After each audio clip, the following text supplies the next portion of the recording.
બગસરામાં cabinet મંત્રીના સ્વાગતની તૈયારી અંગે વિરોધ પક્ષે વ્યક્ત કરી ચિંતાઓ। નમસ્કાર, સહજ ન્યૂઝ સાથે હું છું ગોપાલ ભેસાણિયા। બગસરાથી અમારા પ્રતિનિધિ સુલતાન ચૌહાણ પાસેથી મળતી માહિતી મુજબ 22 ડિસેમ્બરે રાજ્ય કક્ષાના મંત્રી કૌશિકભાઈ વેકરિયાની બગસરા મુલાકાત નિર્ધારિત છે। આ પ્રસંગે આયોજિત અભિવાદન તેમજ ખાતમુહૂર્ત કાર્યક્રમ અંગે બગસરા સેવા સદનની તૈયારીઓ પર વિરોધ પક્ષના નેતા જમાલભાઈએ નિયત પ્રતિક્રિયા અને સરકારી વ્યવસ્થાનો ઉપયોગ થાય તે અંગે પોતાની ચિંતા વ્યક્ત કરી હતી।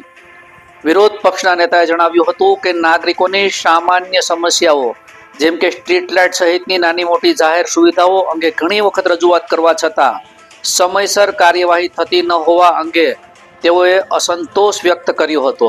તેમણે એવી શક્યતા દર્શાવી કે જો સરકારી કર્મચારીઓ અથવા તો વાહનો કાર્યક્રમની તૈયારીમાં વ્યસ્ત રહે તો ઇમરજન્સી સમયે નાગરિકોને અવરોધ આવી શકે છે।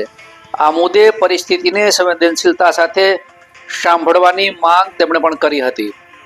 વિરોધ પક્ષના નેતા દ્વારા સ્પષ્ટ જણાવવામાં આવ્યું હતું કે તેઓ કોઈ વિરોધ વ્યક્તિગત કે રાજકીય સ્વાર્થથી નહીં પરંતુ જાહેર હિતને ધ્યાનમાં રાખી લોકોની સુખાકારી માટે યોગ્ય પ્રાધાન્ય અને સાવચેતી અપનાવવામાં આવે તે હેતુથી કરી રહ્યા છે। સ્થાનિક નાગરિકોમાંથી પણ કેટલાક લોકોએ આ પ્રતિક્રિયા દરમિયાન જરૂરી સેવાઓ અવરોધાય નહીં તેની ખાતરી કરવી જરૂરી હોવું જણાવ્યું છે। બગસરા સેવા સદન તરફથી આ મુદ્દે કોઈ સત્તાવાર પ્રતિભાવ આપવામાં આવ્યો નથી। રિપોર્ટર સુલતાન ચૌહાણ, સહજ ન્યૂઝ, બગસરા।